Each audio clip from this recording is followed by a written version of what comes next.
pour conclure, il y avait 7 fronts de l'axe iranien. Il y avait bien sûr les Arabes israéliens qui étaient un front potentiel, les Palestiniens de l'autorité palestinienne et de Gaza avec le Hamas. Il y avait la Syrie mais qui a sauté. Il y avait le Hezbollah mais qui est très affaibli par les représailles israéliennes comme le Hamas.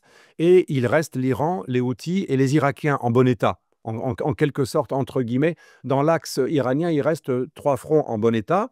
Et si les Houthis subissent des dommages, parce que c'est ce que veut Trump, il veut mettre fin à cette impunité des Houthis qui sont pratiquement dans l'impunité. Ils ont pris assez peu de représailles depuis l'administration Biden.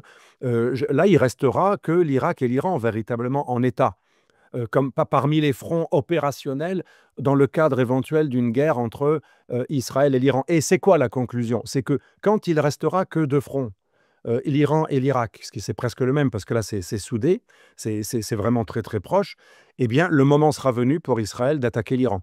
L'Iran ne pouvait pas être attaqué tant qu'il y avait des fronts proches qui avaient une forte puissance de feu, puisque ça aurait harcelé Israël, Bien sûr. qui aurait été pris en sandwich par le sud et par le nord, voire aussi par l'intérieur. Il y avait trop de fronts.